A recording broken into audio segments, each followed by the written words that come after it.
Break ತಗೊಂಡು ಬಂದಿರಬಹುದು ಅಂತ ಅಂದ್ಕೊಳ್ತೇನೆ. ನೆಕ್ಸ್ಟ್ ನೋಡಿ, structure of family in India. Family structure ಯಾವ್ಯಾವ ಥರ ಇರುತ್ತೆ?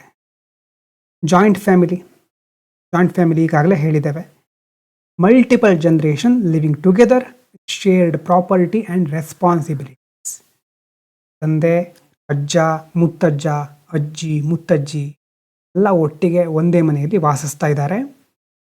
ನೋಡಿ, ಶೇರ್ ಮಾಡ್ಕೊಳ್ತಾ ಇರೋದೇನು? ಪ್ರಾಪರ್ಟಿ.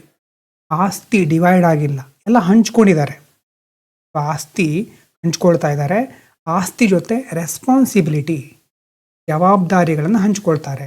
ಒಂದು ಮನೆಯಲ್ಲಿ ತಂದೆ, ಅಜ್ಜ ಅಂತ ಇಟ್ಕೊಳ್ಳಿ, ಗ್ರ್ಯಾಂಡ್ ಫಾದರ್ ಇದ್ದಾರೆ. ಅವರಿಗೆ 3 ಜನ ಗಂಡು ಮಕ್ಕಳು. ಆ ಗಂಡು ಮಕ್ಕಳು ಒಬ್ಬರು ತೋಟ ನೋಡ್ಕೊಳ್ತಾರೆ, ಇನ್ನೊಬ್ಬರು ಅವರದ್ದು ಯಾವುದು ಬಿಸ್ನೆಸ್ ನೋಡ್ಕೊಳ್ತಾರೆ, ಇನ್ನೊಬ್ಬರು ಮನೆ ಕೆಲಸಗಳನ್ನು ನಿಭಾಯಿಸ್ಕೊಳ್ತಾರೆ. ಹೀಗೆ ರೆಸ್ಪಾನ್ಸಿಬಿಲಿಟಿಯನ್ನು ಶೇರ್ ಮಾಡ್ಕೊಳ್ತಾರೆ. ಪ್ರಾಪರ್ಟಿನೂ ಶೇರ್ ಆಗಿರುತ್ತೆ, ಅಂದರೆ ಎಲ್ಲ ಒಟ್ಟಿಗೆ ಸೇರ್ಕೊಂಡು ನಿಭಾಯಿಸ್ತಾ ಇರ್ತಾರೆ. ಮಲ್ಟಿಪಲ್ ಜನ್ರೇಷನ್ನು, ತಲಾಂತರದಿಂದ ಮುಂದುವರ್ಕೊಂಡು ಬರ್ತಾ ಇರೋದು joint family. Next nuclear family ಅಂತಂದರೆ ವಿಭಕ್ತ ಕುಟುಂಬ. ಪೇರೆಂಟ್ಸ್ ಮತ್ತು ಚಿಲ್ಡ್ರನ್ ಸಪ್ರೇಟ್ ಆಗಿ ಬದುಕ್ತಾ ಇರ್ತಾರೆ, ವಾಸಿಸ್ತಾ ಇರ್ತಾರೆ. ಇನ್ನೊಂದು ಶಬ್ದ ಬಂದಿದೆ, ಸರಿಯಾಗಿ ನೋಡ್ಕೊಳ್ಳಿ, ಎಕ್ಸ್ಟೆಂಡೆಡ್ ಫ್ಯಾಮಿಲಿ. ಎಕ್ಸ್ಟೆಂಡ್ ಆಗೋದು ಅಂದರೆ relatives maintaining close ties despite living separately. ಅರ್ಥ ಆಗ್ತಾ ಇದೆಯಾ? ಅಂದರೆ ಸಪ್ರೇಟಾಗಿ ಬದುಕ್ತಾ ಇದ್ದಾರೆ. ಈಗ ಉದಾಹರಣೆಗೆ ಒಂದು ಫ್ಯಾಮಿಲಿ, ಜಾಯಿಂಟ್ ಫ್ಯಾಮಿಲಿ ಆಗಿತ್ತು ಮೊದಲು. ತುಂಬ ಮನೆಯೊಂದು 3 ಬಾಗಿಲಿತ್ತು. 3 ಬಾಗಿಲಲ್ಲಿ ಈಗ ಒಂದೇ ಬಾಗಿಲು ಉಳ್ಕೊಂಡಿದೆ. ಅಂದರೆ ಉಳಿದು ಇಬ್ಬರು ಬೇರೆ ಬೇರೆ ಹೋಗಿದ್ದಾರೆ, ಸಿಟಿಗೆ ಹೋದರು. ಎಲ್ಲ ರಿಲೇಟಿವ್ಸೇ ಸಪ್ರೇಟಾಗಿ ಬದುಕ್ತಾ ಇದ್ದಾರೆ. ಆದರೂ ಸಹಿತ ಕ್ಲೋಸ್ ಟೈಸ್, ಸಂಬಂಧದಲ್ಲಿ ಯಾವುದೇ ತೊಂದರೆ ಬರಲಿಲ್ಲ. ಅವರ ಅನ್ಯೋನ್ಯತೆ ಮೊದಲಿನ ಥರನೇ ಇದೆ. ವರ್ಷಕ್ಕೊಂದ್ಸರಿ ಹಬ್ಬಕ್ಕೆ ಎಲ್ಲರೂ ಒಟ್ಟಿಗೆ ಸೇರಬಹುದು. ಮತ್ತು ವಾಟ್ಸಪ್, ಈಗಿನ ಕಾಲದಲ್ಲಿ ವಿಡಿಯೋ ಕಾಲ್, ಚಾಟ್ ಇದೆಲ್ಲ ಇದೆಯಲ್ವಾ, ಹಾಗಾಗಿ ಅನ್ಯೋನ್ಯತೆ ಕಡಿಮೆ ಆಗಿಲ್ಲ. ಅನಿವಾರ್ಯ ಕಾರಣಗಳಿಂದ ದೂರ ಇರಬಹುದು, ಆದರೆ ಒಂದೇ ಫ್ಯಾಮಿಲಿನೇ ಆಗಿದ್ದಾರೆ. ಎಕ್ಸ್ಟೆಂಡೆಡ್ ಫ್ಯಾಮಿಲಿ ಅಂತ ಹೇಳ್ಬೋದು. ಜಾಯಿಂಟ್ ಫ್ಯಾಮಿಲಿ ಸಿಸ್ಟಮ್ನಲ್ಲಿ ಏನಿರುತ್ತೆ? ಕಾಮನ್ ರೆಸಿಡೆನ್ಸ್, ಒಂದೇ ಮನೆಯಲ್ಲಿ ವಾಸ ಮಾಡ್ತಾ ಇರ್ತಾರೆ. ಮತ್ತು ಕಮೆನ್ಸಾಲಿಟಿ ಅಂತಂದರೆ ಸಾಮಾನ್ಯವಾಗಿ ಸಹಭೋಜನ ಅಂತ ಹೇಳ್ಬೋದು, ಒಟ್ಟಿಗೆ ಕೂತು ಊಟ ಮಾಡೋದು. ಕಾಮನ್ ಕಿಚನ್ ಇರುತ್ತೆ. ಶೇರ್ಡ್ ಪ್ರಾಪರ್ಟಿ, ಆವಾಗಲೇ ಹೇಳಿದ್ದು. Decision making collective. ಇವಂತಂದರೆ ಒಬ್ಬ ವ್ಯಕ್ತಿ, ಹಿರಿಯರಾಗಿದವರು ಅಥವಾ ಯಜಮಾನರು ಏನು ಮಾಡಬಹುದು? ಡಿಸಿಷನ್ ಕೈಗೊಳ್ಳಬಹುದು. ಆದರೆ ಅದಕ್ಕೆ ಎಲ್ಲರ ಒಪ್ಪಿಗೆನೂ ಇರುತ್ತೆ, ಎಲ್ಲರ ಸಜೆಷನ್ ಸಹ ಕೇಳಬಹುದು. ಅವರು ಎಲ್ಲ ಸೇರಿ ಡಿಸೈಡ್ ಮಾಡ್ತಾರೆ ಅಂತ ಹೇಳ್ಬಹುದು. ಕಲೆಕ್ಟಿವ್ ಡಿಸಿಷನ್ ಮೇಕಿಂಗ್, ಅದು ಜಾಯಿಂಟ್ ಫ್ಯಾಮಿಲಿ ಸಿಸ್ಟಮಿನ ಮುಖ್ಯವಾದ ಫೀಚರ್. ಏನೇನು? Common residence, kitchen, property, decision making. ಹಾಗಾದರೆ ಅಡ್ವಾಂಟೇಜ್ ಏನು ಇದರಿಂದ? ಅಡ್ವಾಂಟೇಜ್ ಏನು? ಉದಾಹರಣೆ, ದೊಡ್ಡ ಫ್ಯಾಮಿಲಿ ಇದೆ, ಜಾಯಿಂಟ್ ಫ್ಯಾಮಿಲಿಯಲ್ಲಿ 4 ಜನ ಗಂಡು ಮಕ್ಕಳಿದ್ದಾರೆ. ಒಬ್ಬರು ಕೃಷಿ ನೋಡ್ಕೊಳ್ತಾರೆ, ಅಗ್ರಿಕಲ್ಚರ್. ಇನ್ನೊಬ್ಬರು ಬಿಸ್ನೆಸ್ ಮಾಡ್ತಾರೆ. ಇನ್ನೊಬ್ಬರು ಹೊರಗಡೆ ಅವಾಗವಾಗ ಬೇರೆ ಟ್ರಾವೆಲ್ಲು ಏಜೆನ್ಸಿ ಈ ಥರ ನಡೆಸ್ತಾ ಇರ್ಬೋದು, ಆ ಒಂದು ಫ್ಯಾಮಿಲಿಯಿಂದಾನೆ. ಅಂದರೆ ಅವರದ್ದೇ ಬೇರೆ ಬಿಸ್ನೆಸ್ ಇರಬಹುದು. ಇನ್ನೊಬ್ಬರಿಗೆ ಕೆಲಸ ಸಿಗ್ತಾ ಇರಲ್ಲ ಅಲ್ವಾ? ಅವಾಗೇನು ಮಾಡ್ತಾರೆ? ಉಳಿದಿರೋ ಅಣ್ಣ ತಮ್ಮ ಇರ್ತಾರಲ್ವ, ಅವ್ರು ಇವ್ರಿಗೆ ಸಪೋರ್ಟ್ ಮಾಡ್ತಾರೆ. ಬಿಸ್ನೆಸ್ಸಿಗೆ ಬಂದು ಸಹಾಯ ಮಾಡು, ಒಟ್ಟಿಗೆ ಸೇರಿ ಮಾಡೋಣ. ಇವರಿಗೇನು ಸಿಕ್ತು ಇವಾಗ? Economic security. ಮತ್ತು ಎಷ್ಟೋ ಸಾರಿ ಯಾರಿಗಾದರೂ ಲಾಸ್ ಆದರೆ ಉಳಿದವರು ಬಂದು ಹೆಲ್ಪ್ ಮಾಡ್ತಾರೆ. ಒಬ್ಬ ವ್ಯಕ್ತಿಗೆ ಕಷ್ಟ ಬಂದರೆ ಹೆಲ್ಪ್ ಮಾಡಲಿಕ್ಕೆ ಬೇರೆ ಬೇರೆ ಕೈಗಳು ಒಗ್ಗೂಡ್ಕೊಳ್ಳುತ್ತೆ. ಇಕನಾಮಿಕ್ ಸೆಕ್ಯೂರಿಟಿ ಮೊದಲನೇ ಪಾಯಿಂಟ್, ಅಡ್ವಾಂಟೇಜ್. ಅದರ ಜೊತೆ care for elderly and children, ವಯಸ್ಸಾದವರು ಮತ್ತು ಮಕ್ಕಳು. ಇವರನ್ನು ನಾವೇನಂತ ಕರಿತೇವೆ? ಡಿಪೆಂಡೆಂಟ್ಸ್ ಅಂತ ಕರಿತೇವೆ. ಡಿಪೆಂಡೆಂಟ್ಸ್ ಅಂತಂದರೆ ಇವರಿಗೆ ಬೇರೆಯವರ ಸಹಾಯ ಬೇಕು, ಬೇರೆಯವ್ರ ಮೇಲೆ ಅವಲಂಬಿತರಾಗಿರ್ತಾರೆ ಇವರು. ಹಾಗಾಗಿ ಇವರಿಗೆ ಕೇರ್ ಮಾಡೋರ ಅವಶ್ಯಕತೆ ಇರುತ್ತೆ. ಈ ಜಾಯಿಂಟ್ ಫ್ಯಾಮಿಲಿಯಲ್ಲಿ ಇವರಿಗೆ ಕೇರ್ ಸಿಗುತ್ತೆ. ಎಲ್ಡರ್ಲಿ ಪೀಪಲ್, ವಯಸ್ಸಾದವರಿಗೂ ಕೇರ್ ಸಿಗುತ್ತೆ, ಮಕ್ಕಳನ್ನ ಸಹ ನೋಡ್ಕೊಳ್ಳೋರು ಇರ್ತಾರೆ. ಇದಾದಮೇಲೆ ಇಮೋಷ್ನಲ್ ಸಪೋರ್ಟ್ ಅಲ್ವಾ? ತುಂಬ ಮಕ್ಕಳು ಒಟ್ಟಿಗೆ ಇರಬಹುದು, ಅಥವಾ ಏನಾದರೂ ಕಷ್ಟ ಬಂದಾಗ ಇಡೀ ಫ್ಯಾಮಿಲಿ ಅವರ ಪರವಾಗಿ ನಿಲ್ಲಬಹುದು. Emotional support. ಮತ್ತು ಚಿಲ್ಡ್ರನ್, ಇದು ಬಹಳ ಇಂಪಾರ್ಟೆಂಟು, ಮಕ್ಕಳಿಗೆ ಸೋಷಿಯಲೈಸೇಷನ್ ಅಂತಂದರೆ ಬೆಳೀತಾ ಇರಬೇಕಾದ್ರೆ ಚಿಕ್ಕ ವಯಸ್ಸಿನಿಂದ ಈಗ ಶಾಲೆಗೆ ಹೋಗ್ತಾ ಇರ್ತಾರೆ ಮಕ್ಕಳು. 2 ಎಕ್ಸಾಂಪಲ್ ನೋಡಿ. ABC ಅನ್ನುವಂಥ, ನಾನು ಯಾರ ಹೆಸರು ಯಾಕೆ ಯೂಸ್ ಮಾಡ್ತಾ ಇಲ್ಲ ಅಂತಂದರೆ ಬರೀ ABC XYZ ಹೀಗೆ ಯೂಸ್ ಮಾಡ್ತೇನೆ.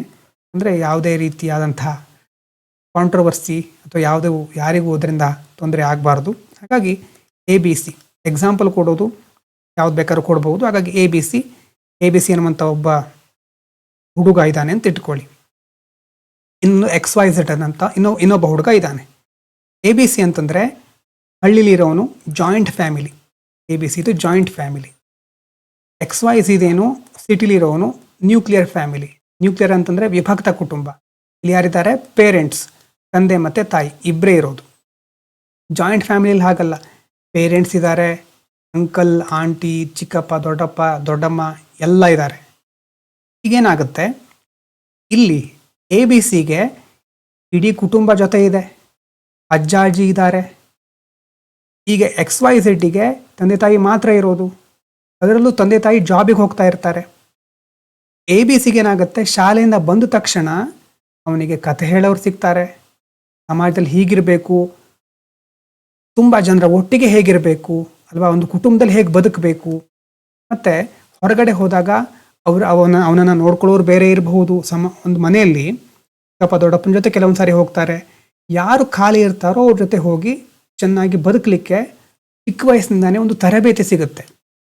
ಆದರೆ ಇಲ್ಲಿ XYZಗೆ ಏನಾಗುತ್ತೆ, ತಂದೆ ತಾಯಿ ಮಾತ್ರ ಇರೋದು, ಅವರಿಗೂ ಕೆಲಸ ಇರುತ್ತೆ. ಹಾಗಾಗಿ ಬಂದ ತಕ್ಷಣ XYZ ಏನು ಮಾಡ್ತಾರೆ, ಮೊಬೈಲು. ಅಲ್ಲಿ ಅಜ್ಜ ಅಜ್ಜಿ ಕತೆ ಹೇಳ್ತಾ ಇದ್ರೆ ಈ ಅಜ್ಜ ಅಜ್ಜಿ ಸ್ಥಾನವನ್ನು ಇಲ್ಲಿ ಮೊಬೈಲ್ ರಿಪ್ಲೇಸ್ ಮಾಡ್ತಾ ಇದೆ. ಹಾಗಾಗಿ ಯಾವ ಒಂದು ಇಮೋಷ್ನಲ್ ಬಾಂಡಿಂಗ್ ABCಗೆ ಸಿಗ್ತಾ ಇದೆಯೋ XYZಗೆ ಸಿಗ್ತಾ ಇಲ್ಲ. ಜಾಯಿಂಟ್ ಫ್ಯಾಮಿಲಿಯಲ್ಲಿ ಇರುವಂಥ ಮಗುವಿಗೆ ಸಿಗುವ ಸೋಷಿಯಲೈಸೇಷನ್, ಸಾಮಾಜಿಕೀಕರಣ ಅಂತ ಕೆಲವೊಂದು ಸಾರಿ ಹೇಳ್ತೇವೆ, ಅಥವಾ ಸಾಮಾಜಿಕ ತರಬೇತಿ ಅಂತ ಹೇಳ್ಬಹುದು, ಅಥವಾ ಸೋಷಿಯಲ್ ಕಂಡೀಷನಿಂಗ್ ಅಂತ ಹೇಳ್ಬಹುದು. ಆ ಒಂದು ಟ್ರೈನಿಂಗ್ ಇಲ್ಲಿ ಸಿಟಿಯಲ್ಲಿ ಬದುಕ್ತಾ ಇರೋ ಮಗುವಿಗೆ ಸಿಕ್ಕೋದಿಲ್ಲ. ಅದು ಒಂದು ಪ್ರಾಬ್ಲಮ್. ಹಾಗಾಗಿ ಜಾಯಿಂಟ್ ಫ್ಯಾಮಿಲಿಯಲ್ಲಿ ಆ ಒಂದು ಅಡ್ವಾಂಟೇಜ್ ಇದೆ, ಸೋಷಿಯಲೈಸೇಷನ್ ಚೆನ್ನಾಗಾಗುತ್ತೆ, ತುಂಬ ಜನರ ಜೊತೆ ಒಟ್ಟಿಗೆ ಬದುಕುವಂಥ ಕಲೆ ABC ಅಥವಾ ಜಾಯಿಂಟ್ ಫ್ಯಾಮಿಲಿಯಲ್ಲಿ ಹುಟ್ಟಿರುವ ಮಗುವಿಗೆ ಸಿಕ್ಕಿರುತ್ತೆ. ಸೊ ಇಷ್ಟೆಲ್ಲ ಅಡ್ವಾಂಟೇಜ್ ಇದೆ. ಅದ್ರ ಜೊತೆ ಚಾಲೆಂಜಸ್ಸು ಇರುತ್ತೆ ಅಲ್ವಾ. ಜಾಯಿಂಟ್ ಫ್ಯಾಮಿಲಿ ಅಂತಂದಮೇಲೆ ಪ್ರೈವೇಸಿ ಇರೋದಿಲ್ಲ. ಪ್ರೈವೇಸಿ ಅಂತಂದರೆ ಒಟ್ಟಿಗೆ ಇರಬೇಕಾಗತ್ತೆ. ಪ್ರತಿ ಸಾರಿನೂ ನಿಮಗೆ ಮನಸ್ಸಿಗೆ ಬಂದಾಗ ನೀವು ಮಾಡ್ಲಿಕ್ಕೆ ಆಗೋದಿಲ್ಲ. ಅಂತಂದರೆ ಇವತ್ತು ನನಗೆ ಫ್ರೀಡಮ್ ಬೇಕು ಅಂತ ಹೇಳಿದ ತಕ್ಷಣ ಸಪ್ರೇಟಾಗಿ ನಿಮ್ಮನ್ನು ಇಲ್ಲ ನೀವು ಹೋಗ್ಬಿಡಿ, ನಾವೆಲ್ಲ ಬೇರೆದನ್ನು ನೋಡ್ಕೊಳ್ತೇವೆ, ಫುಲ್ ಟೈಮ್ ನಿಮ್ಮನ್ನು ಬಿಟ್ಬಿಡೋದಿಲ್ಲ. ರೆಸ್ಪಾನ್ಸಿಬಿಲಿಟಿ ಶೇರ್ ಆಗ್ತಾ ಇರುತ್ತೆ, ನೆನ್ಪಿಟ್ಕೊಳ್ಳಿ. ಬೇರೆಯವರು ಅವಾಗ ಕೇಳ್ತಾರೆ, ನಾವೇನು ಕೆಲಸ ಮಾಡ್ತಾ ಇಲ್ವಾ, ನಿನಗೊಂದು ಮಾಡ್ಲಿಕ್ಕೇನು ಕೆಲಸನ ಅಂತ ಕೇಳ್ತಾರೆ. ಹಬ್ಬದಲ್ಲಿ ಎಲ್ಲ ಹಬ್ಬ ಒಟ್ಟಿಗೆ ಆಚರಣೆ ಮಾಡ್ತಾರೆ, ದುಡಿಬೇಕಾದ್ರೆ ಎಲ್ಲ ಒಟ್ಟಿಗೆ ದುಡಿತಾರೆ. ಅಂದರೆ ಪ್ರೈವೇಸಿ ಅಂತಂದರೆ ಇಲ್ಲ ನನಗೆ ಒಂದು ದಿನ ರಜೆ ಬೇಕು, ಒಂದು ತಿಂಗಳು ನಾನು ಹೊರಗಡೆ ಎಲ್ಲ ಹೋಗಿ ಬಂದುಬಿಡ್ತೇನೆ, ಆ ಪ್ರೈವೇಸಿ ಇಲ್ಲಿ ಇರೋದಿಲ್ಲ. ಮತ್ತು ಪ್ರಾಪರ್ಟಿ ಡಿಸ್ಪ್ಯೂಟ್ಗಳು ಈಗ ಜಾಸ್ತಿ ಆಗ್ತಾ ಇದೆ. ಇವಾಗ ಭೂಮಿಗೆ ಬಂಗಾರದ ಬೆಲೆ ಅಂತ ಹೇಳ್ತೇವೆ ನೋಡಿ, ಪ್ರಾಪರ್ಟಿ ಬಹಳ ಇಂಪಾರ್ಟೆಂಟು. ಲ್ಯಾಂಡ್ ಇರಬಹುದು, ಗೋಲ್ಡ್ ಇರಬಹುದು, ಅಕ್ಕ ತಂಗಿಯರ ನಡುವೆ, ಅಣ್ಣ ತಮ್ಮಂದಿರ ನಡುವೆ ತುಂಬ ಡಿಸ್ಪ್ಯೂಟ್ಗಳು ಜಾಸ್ತಿ ಆಗ್ತಾ ಇದೆ. ಮತ್ತು ಜನರೇಷನಲ್ ಕಾನ್ಫ್ಲಿಕ್ಟ್ ಅಂತಂದರೆ 3ರಿಂದ 4 ಜನ್ರೇಷನ್ ಇರುತ್ತೆ ಒಂದೊಂದು ಸಾರಿ. 4 ಜನ್ರೇಷನ್ ಅಂತಂದರೆ ಮುತ್ತಜ್ಜ, ಅದಾದಮೇಲೆ ಅಜ್ಜ, ತಂದೆ, ಮಗ. 4 ಜನ್ರೇಷನ್ ಅಂತ ಬಂದಾಗ ಅಷ್ಟೊಂದು ಬದಲಾವಣೆ ಆಗಿರುತ್ತೆ. ಗ್ರ್ಯಾಂಡ್ ಪೇರೆಂಟ್ ಅಂತ ನಾವು ಕರೀತೇವೆ. ಆದಮೇಲೆ ಗ್ರ್ಯಾಂಡ್ ಪೇರೆಂಟ್ಸು, ಚಿಲ್ಡ್ರನ್ನು. 4 ಜನ್ರೇಷನ್ ಮುಖಾಮುಖಿ ಆಗ್ತಾ ಇದೆ ಅಂತಂದರೆ ಈ ಗ್ರ್ಯಾಂಡ್ ಪೇರೆಂಟ್ಸ್ಗಳನ್ನು ನೋಡ್ಕೊಳ್ಳುವಂಥ ಮನಸ್ಥಿತಿ ಚಿಲ್ಡ್ರನಿಗೆ ಇಲ್ಲದೆ ಇರಬಹುದು ಅಲ್ವಾ. ಪೇರೆಂಟ್ಸು ಯಾವಾಗಲೂ ದುಡಿತಾನೆ ಇರಬೇಕಾ ಅನ್ನುವಂಥ ಪ್ರಶ್ನೆ ಬರಬಹುದು ಇವರಿಗೆ. ಇನ್ನು ಗ್ರ್ಯಾಂಡ್ ಪೇರೆಂಟ್ಸಿಗೆ ವಯಸ್ಸಾಯಿತು, ಇನ್ನೇನು ಮಾಡೋದು, ಆ ಒಂದು ಮಿಡ್ ಲೈಫ್ ಅಥವಾ ಏಜ್ ಕ್ರೈಸಿಸ್ ಇರಬಹುದು, ಆರೋಗ್ಯ ಸರಿ ಇಲ್ಲದೆ ಇರಬಹುದು. ಈಗ ಪ್ರತಿಯೊಬ್ಬರಿಗೂ ಬೇರೆ ಬೇರೆ ಸಮಸ್ಯೆಗಳಿರುತ್ತೆ. ಸಮಸ್ಯೆಗಳು ಕಾನ್ಫ್ಲಿಕ್ಟಿಗೆ ಕಾರಣ ಆಗುತ್ತೆ. ಪ್ರತಿಯೊಬ್ಬರಿಗೂ ತಮ್ಮ ಸಮಸ್ಯೆನೇ ದೊಡ್ಡದು ಅಂತ ಅನಿಸುತ್ತೆ, ಕಾನ್ಫ್ಲಿಕ್ಟ್ ಬರಬಹುದು. ಮತ್ತು ವ್ಯಾಲ್ಯೂ ಸಿಸ್ಟಮ್, ನಿಮ್ಮ ಅಜ್ಜ ಅಜ್ಜಿ ಯಾವುದು ವ್ಯಾಲ್ಯೂ ಅಂತ ಅಂದ್ಕೊಂಡಿದ್ರೋ ನಿಮಗದು ವ್ಯಾಲ್ಯೂ ಅನ್ನಿಸದೇ ಇರಬಹುದು ಅಲ್ವಾ. ಅವ್ರಿಗೆ ಜಾತಿ ಪದ್ಧತಿ ಅಥವಾ ಸಮಾಜದಲ್ಲಿ ಬೇರೆ ಬೇರೆಯವರಿಗೆ ನಾವು ಸಮಾಜದಲ್ಲಿ ಹೀಗೆ ಇರಬೇಕು ಅನ್ನುವಂಥ ಒಂದು ಕಟ್ಟಳೆಗಳಿರ್ಬೋದು, ಅದೆಲ್ಲ ನಿಮ್ಗೆ ಇಷ್ಟ ಆಗದೆ ಇರಬಹುದು. ಕಾನ್ಫ್ಲಿಕ್ಟ್ ಬಂತಲ್ವಾ, ಅಲ್ಲಿ ಜನರೇಷನಲ್ ಕಾನ್ಫ್ಲಿಕ್ಟ್ ಇದೆಯಲ್ವಾ. ಈ ಕಾನ್ಫ್ಲಿಕ್ಟು ಈ ಜಾಯಿಂಟ್ ಫ್ಯಾಮಿಲಿಯಲ್ಲಿ ಜಾಸ್ತಿ ಬರುತ್ತೆ. ಯಾಕಂತಂದರೆ ಪ್ರತಿದಿನ ಸಹ ಅಜ್ಜ ಅಜ್ಜಿ ಮಾಡೋ ಕೆಲಸ ಮೊಮ್ಮಕ್ಕಳಿಗೆ ಆಗ್ತಾ ಇರೋದಿಲ್ಲ. ಪ್ರೀತಿ ಇದ್ದಾಗ ಅದು ಮ್ಯಾನೇಜ್ ಆಗ್ತಾ ಹೋಗುತ್ತೆ. ಆಮೇಲೆ ಯಾರಾದರೂ ಒಬ್ಬರು ತಲೆ ಬಾಗ್ತಾರೆ, ಪೇರೆಂಟ್ಸಿಗಿರ್ಬೋದು ಮಕ್ಕಳಿಗಿರ್ಬೋದು, ಕಾನ್ಫ್ಲಿಕ್ಟ್ ಬರ್ತಾನೆ ಇರುತ್ತೆ. ಅದು ಚಾಲೆಂಜಸ್. ಇನ್ನು ಜಾಯಿಂಟ್ ಫ್ಯಾಮಿಲಿ ಇನ್ನೊಂದು ಸಾರಿ ಹೇಳ್ತೇನೆ, ಫೀಚರ್ಸ್ ನೋಡಿ: common residence, common kitchen, shared property, collective decision making. Advantage ಏನು? Economic security, care for elderly and children, emotional support, socialisation of children. ಈ ಪಾಯಿಂಟು ಅರ್ಥ ಆಗಬೇಕು. ಮತ್ತು ಚಾಲೆಂಜ್ ಏನು? Lack of privacy, property disputes, generational conflict.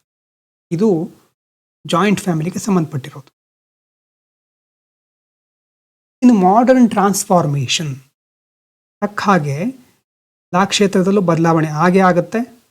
So modernisation has not destroyed the family system but transformed it. ಏನಿದ್ರ ಅರ್ಥ? ಆಧುನೀಕರಣದಿಂದ ಕುಟುಂಬ ವ್ಯವಸ್ಥೆ ಸಂಪೂರ್ಣವಾಗಿ ನಾಶ ಆಗಿ ಹೋಗಿಲ್ಲ, ಅಂದರೆ ಬದಲಾವಣೆ, ಅದರಲ್ಲಿ ರೂಪಾಂತರ ಆಗ್ತಾ ಇದೆ. ಉದಾಹರಣೆಗೆ ನ್ಯೂಕ್ಲಿಯರ್ ಫ್ಯಾಮಿಲಿ ಜಾಸ್ತಿ ಆಗ್ತಾ ಇರಬಹುದು ಅರ್ಬನ್ನಲ್ಲಿ. ಮತ್ತು ವಾಟ್ಸಪ್ ಫ್ಯಾಮಿಲಿ, ಈಗ ತಾನೇ ಹೇಳಿದ್ವಲ್ವ, ಎಕ್ಸ್ಟೆಂಡೆಡ್ ಫ್ಯಾಮಿಲಿ ಅಂತ ಹೇಳಿದ್ವಿ. ದೂರ ಇದ್ದರೂ ಇಮೋಷ್ನಲ್ ಟೈಸ್, ಭಾವನಾತ್ಮಕವಾಗಿ ಹತ್ರನೇ ಇರ್ತಾರೆ. ಮತ್ತು ವರ್ಕಿಂಗ್ ವಿಮೆನ್, ಕೆಲಸಕ್ಕೆ ಹೋಗುವಂಥ ಮಹಿಳೆಯರು, ಹೊರಗಡೆ ಕೆಲಸಕ್ಕೆ ಹೋಗೋರು ಜಾಸ್ತಿ ಆಗ್ತಾ ಇದ್ದಾರೆ. ಮ್ಯಾರೇಜ್ ಡಿಲೇ, ಮದುವೆ ತಡವಾಗಿ ಆಗುವಂಥ ಒಂದು ಟ್ರೆಂಡ್ ಇದೆ. ಮತ್ತು growth of old age homes in cities, ವೃದ್ಧಾಶ್ರಮಗಳ ಸಂಖ್ಯೆ ನಗರಗಳಲ್ಲಿ ಜಾಸ್ತಿ ಆಗ್ತಾ ಇದೆ. ಇವಾಗ ಏನು ನೋಡ್ಬೋದು ನಾವು ಇಂಡಿಯನ್ ಫ್ಯಾಮಿಲಿ ಅಂತಂದರೆ highly adaptive and resilient. Adaptive ಹೌದು, ಅಡಾಪ್ಟಿವ್ ಅಂತಂದರೆ ಹೊಸ ಲಕ್ಷಣಗಳನ್ನು ಅಡಾಪ್ಟ್ ಮಾಡ್ಕೊಳ್ತಾನೂ ಇದೆ, ಆದರೆ ರೆಸಿಲಿಯಂಟ್ ಆಗಿದೆ. ರೆಸಿಲಿಯಂಟ್ ಅಂತಂದರೆ ಏನೇ ಕಷ್ಟಗಳು ಬಂದರೂ ಮುರಿದು ಹೋಗಿಲ್ಲ ಈ ವ್ಯವಸ್ಥೆ, ಅಥವಾ ನಾಶ ಆಗಿಲ್ಲ ಈ ವ್ಯವಸ್ಥೆ, ಫ್ಯಾಮಿಲಿ ಸಿಸ್ಟಮ್ ಅನ್ನೋದು. Capable of adjusting to social and economic change. ಸಾಮಾಜಿಕ ಬದಲಾವಣೆ, ಸಮಾಜದಲ್ಲಿ ಎಷ್ಟು ಬದಲಾವಣೆ ಆಗ್ತಾ ಇದೆ, ಅದ್ರ ಜೊತೆ ಆರ್ಥಿಕವಾಗಿಯೂ ಸಂಕಷ್ಟಗಳು ಬರ್ತಾ ಇರುತ್ತೆ. ಎರಡೂ ವಿಭಾಗಗಳನ್ನು ಎದುರಿಸ್ಕೊಂಡು ಫ್ಯಾಮಿಲಿ ಸಿಸ್ಟಮ್ ಮುಂದುವರಿತಾ ಇದೆ. ಓವರಾಲ್ ಆಗಿ ಒಂದು ಐಡಿಯಾ ಬಂತ. ಮೊದಲು ಹೇಗಿತ್ತು? ಹಿಂದಿನ ಬ್ರೇಕ್ ತಗೊಳ್ಳೋಕ್ಕಿಂತ ಮುಂಚೆ ನೋಡಿದ್ದು ಪೆಟ್ರಿಯಾರ್ಕಲ್, ಪೆಟ್ರಿಲೋಕಲ್, ಪೆಟ್ರಿಲೀನಿಯಲ್ ಅದೆಲ್ಲ ನೋಡಿದ್ವಿ. ಮತ್ತು ಏನು ಬದಲಾವಣೆ ಆಗ್ತಾ ಇದೆ, ಜಾಯಿಂಟ್ ಫ್ಯಾಮಿಲಿ ಅಂತಂದ್ರೇನು, ನ್ಯೂಕ್ಲಿಯರ್ ಫ್ಯಾಮಿಲಿ ಅಂತಂದ್ರೇನು, ಜಾಯಿಂಟ್ ಫ್ಯಾಮಿಲಿ ಇರುವಂಥ ಅಡ್ವಾಂಟೇಜಸ್ ಏನು ನೋಡಿ. ಈಗ ನ್ಯೂಕ್ಲಿಯರ್ ಫ್ಯಾಮಿಲಿನ ಮತ್ತು ಸಪ್ರೇಟಾಗಿ ನೋಡಬೇಕಾದ ಅವಶ್ಯಕತೆ ಇಲ್ಲ. ಇಲ್ಲಿ ಏನಿದೆಯೋ ಆದರೆ ಉಲ್ಟಾ ನ್ಯೂಕ್ಲಿಯರ್ ಫ್ಯಾಮಿಲಿಲಿ ಇರುತ್ತೆ. ಅಷ್ಟು ಅನಾಲಿಟಿಕಲ್ ಥಿಂಕಿಂಗ್ ನಿಮಗಿರಬೇಕಲ್ವಾ. ಜಾಯಿಂಟ್ ಫ್ಯಾಮಿಲಿ ಸಿಸ್ಟಮ್ ಹೀಗಿದೆ ಅಂತಂದರೆ ನ್ಯೂಕ್ಲಿಯರ್ ಫ್ಯಾಮಿಲಿ ಹೇಗಿರಬಹುದು? Traditionally very common in India, ಅದು ಮೊದಲಾಗಿತ್ತು. ಈಗ it is common in urban cities, urban areas ಅಂತ ಹೇಳ್ಬೋದು. ಫೀಚರ್ಸಲ್ಲಿ ಕಾಮನ್ ರೆಸಿಡೆನ್ಸ್, ಇಲ್ಲಿ ಹಾಗಿರೋದಿಲ್ಲ. Residence but only with parents and with their children. Common kitchen ಅಂತ ಅಲ್ಲಿರ್ತಾ ಇತ್ತು, ಅದಿಲ್ಲಿ ಅಪ್ಲೈ ಆಗೋದಿಲ್ಲ. ಪ್ರಾಪರ್ಟಿ ಶೇರಿಂಗ್ ಬರೋದಿಲ್ಲ. ಕಲೆಕ್ಟಿವ್ ಡಿಸಿಷನ್ ಮೇಕಿಂಗ್, ಇಲ್ಲಿ ಇಂಡಿವಿಜುವಲಿಸಮ್ ಅಥವಾ individual family dependencies are demands ಅಂತ ಹೇಳ್ಬೋದು. ಅಂದರೆ ಏನು? ತಂದೆ ತಾಯಿ ಮಕ್ಕಳಿಗೆ ಏನು ಬೇಕು ಅಷ್ಟನ್ನು ಮಾತ್ರ ನೋಡ್ಕೊಳ್ತಾರೆ. ನನ್ನ ಫ್ಯಾಮಿಲಿ ಸಾಕು, ಅಷ್ಟನ್ನು ಮಾತ್ರ ನೋಡ್ಕೊಳ್ಳೋಣ ಅನ್ನೋದು ಇಲ್ಲಿ. ಅಲ್ಲಿ ಅಡ್ವಾಂಟೇಜಸ್ ಇರ್ತಾ ಇತ್ತು. ಎಕನಾಮಿಕ್ ಸೆಕ್ಯೂರಿಟಿ, ಇಲ್ಲಿ ಏನು ಅಡ್ವಾಂಟೇಜು? ಅಲ್ಲಿ ಏನು ಚಾಲೆಂಜ್ ಇದೆಯೋ ಅದಿಲ್ಲ ಅಡ್ವಾಂಟೇಜು. ಇಲ್ಲಿ ಪ್ರೈವಸಿ ಇದೆ. ಜಾಯಿಂಟ್ ಫ್ಯಾಮಿಲಿಯಲ್ಲಿ ಪ್ರೈವಸಿ ಇರಲಿಲ್ಲ, ನ್ಯೂಕ್ಲಿಯರ್ ಫ್ಯಾಮಿಲಿಯಲ್ಲಿ ಪ್ರೈವಸಿ ಇದೆ.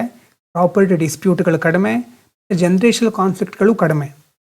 ಸೊ ಅಲ್ಲಿರೋ ಚಾಲೆಂಜಸ್ನ ನಾವು ಇಲ್ಲಿ ಇದರ ಅಡ್ವಾಂಟೇಜಾಗಿ ಯೂಸ್ ಮಾಡ್ಕೋಬಹುದು. ಸೊ ಒಂದು ವಿಷಯ ಬಂತು ಅಂತಂದರೆ ಅನಾಲಿಟಿಕಲ್ ಮತ್ತು ಕಂಪ್ಯಾರಿಟಿವ್ ಸ್ಟಡಿ, ಈ ಥರ ನಾವು ನೋಡ್ತಾ ಹೋಗ್ಬೋದು. ಅಥವಾ ಕಂಪೇರ್ ಮಾಡ್ಕೊಳ್ಳಿ. ಪ್ರತಿಯೊಂದು ಶಬ್ದಗಳನ್ನು ನಿಮ್ಗೆ ಯಾರು ತಂದು ಮುಂದ್ಗಡೆ ಇಟ್ಟು ಬಾಯಾಟ ಮಾಡಿ ಅಂತ ಹೇಳೋದಿಲ್ಲ. UPSC ಇದು ಓದಲೇಬೇಕಾಗತ್ತೆ, ಥಿಂಕ್ ಮಾಡ್ಲಿಕ್ಕೆ ಟೈಮ್ ಕೊಡಲೇಬೇಕಾಗತ್ತೆ. ಮಾಡರ್ನ್ ಟ್ರಾನ್ಸ್ಫಾರ್ಮೇಷನ್ ಏನಾಗ್ತಾ ಇದೆ ಅಂತ ನೋಡ್ತಾ ಇದ್ವಿ. ಅದಾದಮೇಲೆ ನ್ಯೂಕ್ಲಿಯರ್ ಫ್ಯಾಮಿಲಿ ಜಾಸ್ತಿ ಆಗ್ತಾ ಇದೆ, ವಾಟ್ಸಪ್ ಫ್ಯಾಮಿಲಿ ಜಾಸ್ತಿ ಆಗ್ತಾ ಇದೆ, ವರ್ಕಿಂಗ್ ವುಮೆನ್ ಮ್ಯಾರೇಜ್ ಡಿಲೇ ಆಗ್ತಾ ಇರೋದು, ಓಲ್ಡ್ ಏಜ್ ಹೋಮ್ಸ್ ವೃದ್ಧಾಶ್ರಮಗಳು ಜಾಸ್ತಿ ಆಗ್ತಾ ಇರೋದು. ಫ್ಯಾಮಿಲಿ ಅಡಾಪ್ಟಿವ್ ಆಗಿದೆ, ರೆಸಿಲಿಯಂಟ್ ಆಗಿದೆ. ಎಸ್, ಹಾಗಾದರೆ ಫ್ಯಾಮಿಲಿಯ ಫಂಕ್ಷನ್ಗಳು ಏನೇನು, ಫ್ಯಾಮಿಲಿ ಅನ್ನೋದು ಯಾಕೆ ಬೇಕು, ಕುಟುಂಬದ ಕಾರ್ಯ ಏನೇನಿರುತ್ತೆ. Family performs several important function essential for social stability. ಸಾಮಾಜಿಕ ಸ್ಥಿರತೆಗೆ ಏನೇನು ಬೇಕೋ ಅದನ್ನು ಫ್ಯಾಮಿಲಿ ಮುಂದುವರ್ಸ್ಕೊಂಡು ಹೋಗುತ್ತೆ. ಏನು? ಮೊದಲನೇದು ಇಕನಾಮಿಕ್ ಕೋಆಪರೇಷನ್. ಫ್ಯಾಮಿಲಿ ಮೆಂಬರ್ಸ್ ನೋಡಿ ಇನ್ಕಮ್ ಶೇರ್ ಮಾಡ್ಕೊಳ್ತಾರೆ. ಲೇಬರ್ ಅಂತಂದರೆ ಕೆಲಸ, ರಿಸೋರ್ಸ್ಗಳು, ರೆಸ್ಪಾನ್ಸಿಬಿಲಿಟಿ ಇದೆಲ್ಲವನ್ನು ಶೇರ್ ಮಾಡ್ಕೊಳ್ತಾರೆ. ಫ್ಯಾಮಿಲಿ ಬಿಸ್ನೆಸ್ಗಳಿರುತ್ತೆ. ಈಗ ತಾನೇ ನೋಡಿದ್ವಿ ಜಾಯಿಂಟ್ ಫ್ಯಾಮಿಲಿಯಲ್ಲಿ. Family business in India often involve multiple generation. ಅಜ್ಜ ಸ್ಟಾರ್ಟ್ ಮಾಡಿರ್ತಾರೆ, ತಂದೆ ಅದಕ್ಕೆ ಒಂದು ಹೆಚ್ಚಿನ ಸ್ಟೆಬಿಲಿಟಿ ತಂದಿರ್ತಾರೆ, ಮಗ ಮುಂದುವರ್ಸ್ಕೊಂಡು ಹೋಗ್ತಾರೆ. ಅದು family multiple generation through economic ಕೋಆಪರೇಷನನ್ನು ಮೇಂಟೈನ್ ಮಾಡ್ತಾ ಇದೆ. ಮೊದಲನೇದು economic cooperation, income, labour, resource, ರೆಸ್ಪಾನ್ಸಿಬಿಲಿಟಿಯನ್ನು ಶೇರ್ ಮಾಡ್ಕೊಳ್ತಾರೆ. ಎರಡನೇದು ಪ್ರಾಪರ್ಟಿ ಓನರ್ಶಿಪ್. ಪ್ರಾಪರ್ಟಿ ಓನರ್ಶಿಪ್ ಅಂತಂದರೆ ಹಿಂದಿನಿಂದ ಬಂದಿರುವಂಥ ಭೂಮಿ ಅಥವಾ ಅವರದ್ದೇ ಬಿಸ್ನೆಸ್, ಇನ್ಹೆರಿಟೆಡ್ ವೆಲ್ತ್ ಎಲ್ಲವನ್ನು ಮ್ಯಾನೇಜ್ ಮಾಡ್ಕೊಂಡು ಹೋಗ್ತಾರೆ. ಏನು ಕಷ್ಟವಾದಂಥ ಪಾಯಿಂಟ್ ಅಂತ ನನಗೇನು ಅನಿಸ್ತಾ ಇಲ್ಲ. ಪ್ರಾಪರ್ಟಿ ಓನರ್ಶಿಪ್ ಹಿಂದಿನಿಂದ ಬಂದಿರೋದನ್ನು ಇವರು ಮುಂದುವರ್ಸ್ಕೊಂಡು ಹೋಗ್ತಾ ಇದ್ದಾರೆ. ಓನರ್ಶಿಪ್ಪು ತಂದೆಯಿಂದ ನಿಮಗೆ ಬಂದಿದೆ, ನೀವು ಅದರ ಓನರ್. ಈಗ ಅದನ್ನು ಮುಂದೆ ನಿಮ್ಮ ಮಕ್ಕಳು ಮುಂದುವರಿಸಬಹುದು. ಅದನ್ನು ಮ್ಯಾನೇಜ್ ಮಾಡ್ತಾ ಇದೆ ಫ್ಯಾಮಿಲಿ ಅನ್ನುವಂಥ ವ್ಯವಸ್ಥೆ ಅಲ್ವಾ. ಇದಾದಮೇಲೆ ರಿಪ್ರೊಡಕ್ಟಿವ್ ಫಂಕ್ಷನ್ ಅಲ್ವಾ, ತಂದೆ ತಾಯಿಯಿಂದ ಮಕ್ಕಳು, ಮಕ್ಕಳಿಂದ ಮೊಮ್ಮಕ್ಕಳು. ಆ ಬಯಾಲಜಿಕಲ್ ಕಂಟಿನ್ಯೂಟಿ ಮುಖ್ಯವಾಗಿ ಮುಂದುವರಿತಾ ಇರೋದು ಫ್ಯಾಮಿಲಿಯಿಂದ. ಚೈಲ್ಡ್ ರೇರಿಂಗ್, ಮಕ್ಕಳನ್ನು ಬೆಳೆಸೋದಿರ್ಬೋದು. ಪಾಪ್ಯುಲೇಷನ್ ರೀಪ್ಲೇಸ್ಮೆಂಟ್, ಹಿಂದಿನವರು ಮುಂದಿನವರಿಗೆ ಬದಲಾಗ್ತಾ ಇರ್ತಾರೆ. ಒಂದು ಬದಲಾವಣೆ ನೋಡೋದು ಮುಖ್ಯವಾಗಿ ಫ್ಯಾಮಿಲಿಯಿಂದ. ಇನ್ನೊಂದು ಬಹಳ ಮುಖ್ಯವಾದಂಥ ವಿಷಯ regulation of sexual behaviour.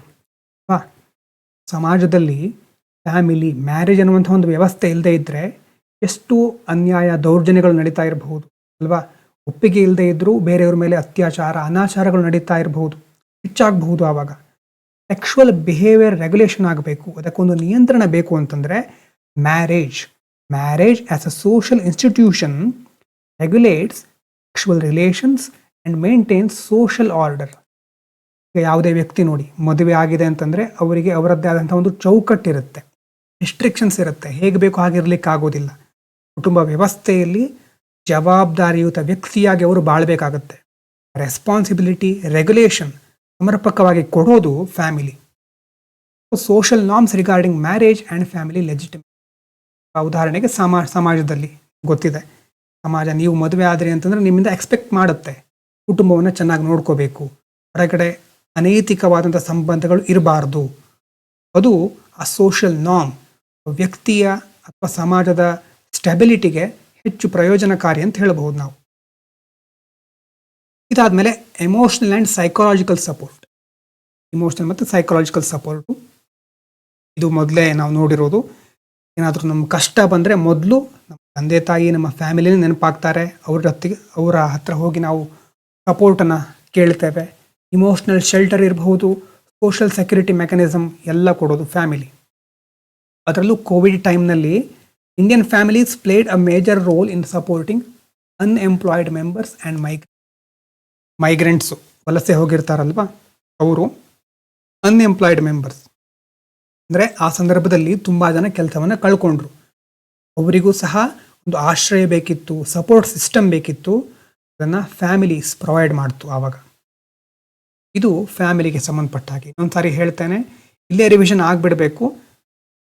Silent features of India ನೋಡ್ತಾ ಇರೋದು ನಾವು, ಇಂಡಿಯನ್ ಸೊಸೈಟಿದು ಸೈಲೆಂಟ್ ಫೀಚರ್ಸು.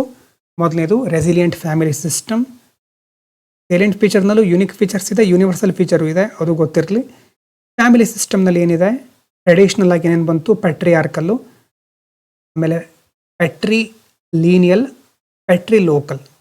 ಓಕೆ, ಚೇಂಜಸ್ ಏನಾಗ್ತಾ ಇದೆ, nuclear family, neolocal residence, dual city marriage.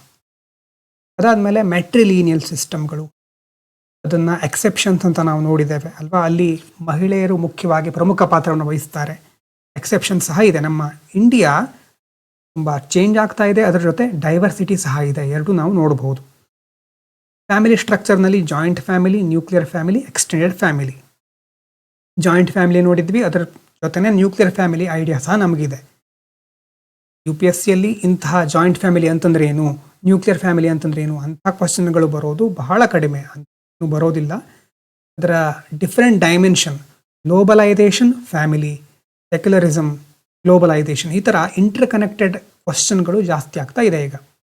ಹಾಗಾಗಿ ಎಲ್ಲ ಟಾಪಿಕ್ ಆದಮೇಲೆ ನಾವು PYQ ನೋಡಿದರೆ ಆಗ ನಿಮಗೆ ಒಂದು ಓವರ್ ಆಲ್ ವ್ಯೂ ಬರುತ್ತೆ. ಈಗಲೇ ಪ್ರತಿ ಟಾಪಿಕ್ಕಿನ PYQ ನೋಡ್ತಾ ಹೋದರೆ ಅವಾಗ ಪ್ರಾಬ್ಲಮ್ ಏನಂತಂದರೆ, ಈ ಟಾಪಿಕ್ಕು ಗೊತ್ತಿರುತ್ತೆ, ಆ ಪ್ರಶ್ನೆಯಲ್ಲಿ ಇನ್ಯಾವುದೋ ಟಾಪಿಕ್ ಲಿಂಕ್ ಮಾಡಿರ್ತಾರೆ, ಆ ಟಾಪಿಕ್ ಓದಿರೋದೇ ಇಲ್ಲ ನೀವು. ಒಂದ್ಸಾರಿ ಎಲ್ಲ ಮುಗಿಸ್ಕೊಂಡು ಆಮೇಲೆ PYQ ನೋಡೋಣ. ಸೊ ನೆಕ್ಸ್ಟು ಟ್ರಾನ್ಸ್ಫಾರ್ಮೇಷನ್ ಯಾವ ಥರ ಆಗ್ತಾ ಇದೆ ನೋಡಿದ್ವಿ. ಇನ್ನು function, family function, economic cooperation, property ownership, reproductive function, regulation of sexual behaviour, emotional psychological support. ಅರ್ಥ ಆಗಿದೆ ಅಲ್ವಾ? ಹಾಗಿದ್ರೆ ಫೀಚರ್ 2 ಅನ್ನು ನೆಕ್ಸ್ಟ್ ವಿಡಿಯೋದಲ್ಲಿ ಕಂಟಿನ್ಯೂ ಮಾಡಿ. ಹಾಗಿದ್ರೆ ಎಸ್ ಅಂತ ಹಾಕಿ ನಿಮ್ಮ ಅಭಿಪ್ರಾಯವನ್ನು ಕಮೆಂಟ್ ಮೂಲಕ ತಿಳಿಸಿ. ಮುಂದಿನ ವಿಡಿಯೋದಲ್ಲಿ ಕಂಟಿನ್ಯೂ ಆಗುತ್ತೆ. Thank you so much.